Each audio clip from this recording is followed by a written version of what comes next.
Hello दोस्तों, नमस्ते। सभी बाबू सोना को, सभी गुरु भाई बहन को नमस्ते। आप लोग अच्छे होंगे, खुश होंगे और मस्त होंगे और मैं भी ठीक हूँ दोस्तों। आज है बहुत दिन पर मैं आप लोग के सामने बड़े वीडियो ला रही हूँ अपनी मन की बातें। तो दोस्तों, कहना यही है आप लोग से कि समय से बड़ा बड़ा बलवान कोई नहीं है दोस्तों। समय ही इंसान को सब कुछ दिखा देता है, अच्छा बुरा सब दिखाता है दोस्तों। और बुरा आता है तो अच्छा वक्त भी आता है। तो बुरे वक्त जैसे कट जाते हैं वैसे अच्छे वक्त भी कट जाते हैं दोस्तों। इसीलिए कभी अच्छे वक्त आए तो इंसान को घमंड कभी नहीं करना चाहिए। उसे अपने बुरे वक्त को याद करना चाहिए दोस्तों, ताकि उसे समझ आए कि बुरा वक्त में हम लोग कैसे अपना जीवन गुजर कर रहे थे और अच्छा वक्त आया तो हम सब भूल गए। तो ऐसा नहीं होना चाहिए दोस्तों। बुरे वक्त को भी और अच्छे वक्त को ही अच्छे तरह से इंजॉय करना चाहिए, क्योंकि घड़ी की सुई जैसे गोल करके घूर कर एक जगह नहीं टिकती है, वो बार बार समय बदलती है। इसी तरह हम इंसानों के जीवन में भी समय बार बार चेंजिस होते रहती है, समय बदलते रहती है दोस्तों। दुख और सुख तो भाई भाई भाई है। तो हम यही कहना चाहते हैं अपने वीडियो के माध्यम से दोस्तों, कि अपने जीवन में हमने बहुत दुख देखे और बहुत सुख भी देखे दोस्तों। बहुत उतार चढ़ाव देखे। अपना पराया कौन है ये भी समझ में आ गया कि दुख में कौन साथ देता है और सुख में कौन साथ दिया। तो अपना इंसान जो होते हैं ना दोस्तों, अपने लोग जो होते हैं ज़्यादा दुख देते हैं। अपना ही इंसान सबसे पहले ही हाथ छोड़ा के पीछे हट जाते हैं। जब दुख आएगा, मुसीबत आएगा तो अपना इंसान ही हाथ छोड़ा देगा। तो यही बात मेरे साथ भी घटना एक घटी थी। बच्ची के शादी को लेकर समस्या बहुत भारी आ गई थी। शादी होने के बाद में ससुराल वाले के सामने बहुत सारे समस्या मेरी बच्ची के ऊपर टूट पड़ी थी, जो कि कोई साथ नहीं दिया था। उनके मेरी बेटी के जब कोई बात हुआ उनके ससुराल वाले से, शादी के टाइम में ही थोड़ी सी बात के लिए लड़ाई झगड़ा हो गया। शादी के टाइम में ही दोस्तों, जब लड़की विदाई भी नहीं हुई थी, शादी के मंडप में ही हो गई थी। हम लोग हमारे बच्चे हाथ जोड़ के माफ़ी भी मांगे थे लड़के वाले के तरफ से, लेकिन उस बात को उन लोग मन में बैठा के रखे थे और हमारी बच्ची के साथ बहुत सारे उल्टे सीधे व्यवहार करने लगे उन लोग। जो नहीं होना था दोस्तों वो सब कुछ हो गया। मैं सारे बातों को जिक्र नहीं करूँगी, सारे बातों को छोड़ देना चाहती हूँ, क्योंकि हम जो बिहारी होते हैं, हम जो इंडियन होते हैं, तो कहते हैं कि शादी एक बार हो जाती है लड़की को तो उसी का घर रहना चाहिए, ससुराल। चाहे दुख हो चाहे सुख हो, उसी ससुराल में रहना चाहिए। सास ननद कुछ भी बोले, लेकिन बात को बर्दाश्त करके अपना घर बसाना चाहिए। तो यही मैंने अपनी बेटी को समझाया कि चाहे कुछ भी हो तो तुम्हें उसी का घर में रहना होगा और उसी के साथ जीवन व्यतीत करना होगा दोस्तों। लेकिन थोड़ा बहुत होता है तो आदमी मान भी जाता है। बहुत सारे समस्या मेरी बच्ची के ऊपर आ गई थी। कुछ लोग उन्हें भी भड़का दिया था, कुछ लोग इधर से भी बहुत सारे बात को लेकर। अब इतना बात मैं आपको नहीं बता सकती, क्योंकि बच्ची हमारी 5 साल बाद अब जाकर ससुराल गई है। 2020 में शादी हुआ था दोस्तों।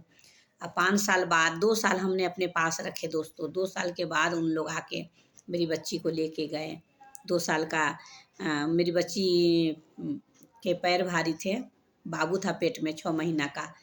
शादी के टाइम जब वो गई थी तो उसके बाद वहाँ 1 साल रह गई, उन लोग विदाई नहीं दिए थे। उसके बाद बाबू जब होने वाला रह गया तो हम लोग लेकर आए तो राजी खुशी से ही लेकर आए थे दोस्तों। कोई ऐसी बात नहीं, सब बात को हम लोग भूल गए थे, क्योंकि बेटी का शादी किए थे। कोई गुड्डा गुड़िया का खेल नहीं था कि सामान खरीदें और सामान खराब आया तो बाज़ार में रिटर्न कर दें। वैसी कोई सोच समझ नहीं थी हम लोग को उस सब बातों को। लेकिन उन लोग को मन में बहुत सारे बात चल रहा था लड़के वाले को, तो बहुत सारे उलझन में हम लोग फंस गए। बच्ची को लेके आए तो उन लोग लेने नहीं आते थे। लड़के थे जो दामाद हमारे थे, वो लेने नहीं आते थे बच्ची को। तो हम लोग 2 साल तक रखे हैं यहाँ अपनी बच्ची को अपने घर। बाबू का जन्म हुआ, नाती का जन्म हुआ तो खुशी हुआ कि एक नाती हुआ है, तो कम से कम इनके इस नाती के लालच में उन लोग आएंगे। लेकिन नहीं दोस्तों, 2 साल तक मेरी बच्ची मेरे यहाँ रही, 2 साल तक वो नहीं आए। और मेरी बच्ची अपने मुँह से बोली कि मैं 5 साल तक इंतज़ार करेंगे अपने पति का। 5 साल के बाद अगर मेरे पति 5 साल तक नहीं आता है, तभी मेरे लिए, मेरे जीवन के लिए तुम लोग कुछ सोचना, उसके पहले कुछ भी नहीं सोचो। और ना उनके दरवाजे पर जाओ कुछ बोलने के लिए। तो हम लोग कोई नहीं गए उनके दरवाज़ा पर कुछ भी बोलने के लिए दोस्तों। हमारी सहन शक्ति देखिए, हमारे बेटे की, हमारे पति की, हमारी, कि मैंने उनके दरवाजे पर लात नहीं धरे कि हमारी बच्ची को क्यों नहीं लेने जा रहे हो। कोई नहीं, हमारे कोई फैमिली नहीं उनसे कुछ बोला। और हम अपने बच्ची को अपने घर पे रखे, 2 साल तक अपने नाती को पोस पाल के बड़े किए। और सीजर करके बच्चा हुआ, सारे खर्चा हम लोग लगाएं दोस्तों। बच्चे को भी पोसने में, आप लोग जानते ही, पोसने पालने में ये, लेकिन हमारे जब नाती हुआ, शिवम हुआ, तो हमें एक उम्मीद की किरण मिल गई। मैं उस, मेरे लिए कहते हैं ना कि जीने के लिए एक संजीवनी बटी जैसे होते हैं ना, कि लक्ष्मण को प्राण जा रहा था तो उनके लिए संजीवनी बटी हनुमान जी लेकर आए तो उनका प्राण बचा। उसी तरह मेरे लिए शिवम संजीवनी बटी के तरह था। और मेरी बेटी के लिए भी जीने का सहारा वही शिवम ही था। उसको देखकर हम लोग सारे गम भूल गए, सब कुछ भूल गए। उसी में दिन रात हमारे बच्चे, हम, हमारे पति, हमारी बेटी, उसी को पोसने पालने में हम लोग लग गए। 1 साल का हो गया, कोई नहीं आया दोस्तों। साल भर में हम लोग जन्मदिन बहुत धूमधाम से हमारे बच्चे मनाए। कहते हैं ना कि हमारे आँखों का तारा वो बन गया था, जीने का सहारा बन गया था। हर वक़्त मैं उसको लेकर, जब बच्ची को हम लोग एडमिशन करा दिए और पढ़ने के लिए, आगे पढ़ाने के लिए उसे अकाउंटेंट का कोर्स करवाने लगे। हम लोग बच्ची को बोले कि अगर कल को नहीं आता है तो तुम अपने पैर पे खड़ा हो जाओगी, तो कुछ कर लोगी, काम धंधा कुछ भी कर लोगी, और बच्चे को हम पोस लेंगे, पाल लेंगे, छोड़ो कोई बात नहीं, अगर नहीं आता है तो। तो हम लोग अपनी बेटी, मेरी बेटी का नाम है लक्ष्मी, तो उसे अपने पढ़ाई में लगा दिए। उसे अपने, मेरे बेटे अकाउंटेंट है तो उनका ऑफिस है, वो बच्चे लोग को पढ़ाते हैं, सिखाते हैं। तो मैं उसी में अपनी बेटी को भेज दिए और भाई उसको ट्रेनिंग देने लगा और सिखाने लगा। 2 साल सिखाया दोस्तों, 2 साल में वो बहुत कुछ सीख गई और अच्छा जॉब का ऑफ़र भी आने लगा। और धीरे-धीरे समय गुज़रते रहा दोस्तों। समय ऐसा गुज़रा कि 2 साल का मेरा बाबू हो गया। 2 साल का जब हो गया, पापा पापा करने लगा, तो बहुत दुःख होता था दोस्तों। मैं तो अपने आँसू को छिपा के रोती थी, दिखाती नहीं थी लक्ष्मी के सामने, अपनी बेटी के सामने। और शिवम को गोदी में लेके बहुत रोती थी मैं। लेकिन मेरी बेटी जब रोती थी तो वो भी छिपा के रोती थी, मेरे को आँसू नहीं दिखाती थी। लेकिन 2 साल बाद मेरे जब दामाद आए, तब जाके शिवम को गोदी लिए और शिवम अपने पापा को पहचान गया कि मेरा ये पापा हैं। उसके बाद मेरी बच्ची को उन लोग विदाई मांगे, हमने विदाई की और बच्ची हमारे लेके उन लोग यहीं दिल्ली में ही रख रहे थे 2 साल से। उसके बाद आज 5 साल बाद, 2020 में शादी हुआ था, आज 5 साल बाद अपने ससुराल इस दीपावली में गई है दोस्तों। और अब कम से कम 27-28 दिन हो गया, अभी तक वो आई नहीं अपने ससुराल से।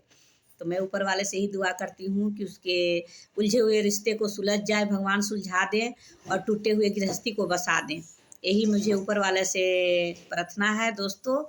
और आप लोग को भी सपोर्ट की ज़रूरत है। आप लोग हमारे वीडियो को भी सपोर्ट कीजिए, मेरी बेटी लक्ष्मी का भी वीडियो को सपोर्ट कीजिए और मेरे नाती शिवम का भी वीडियो को सपोर्ट कीजिए दोस्तों। तो हमारी दर्द भरी कहानी कैसा लगा, आपको अच्छा लगा कि नहीं, तो हमारे वीडियो को लाइक कीजिए, कमेंट कीजिए और शेयर कीजिए दोस्तों।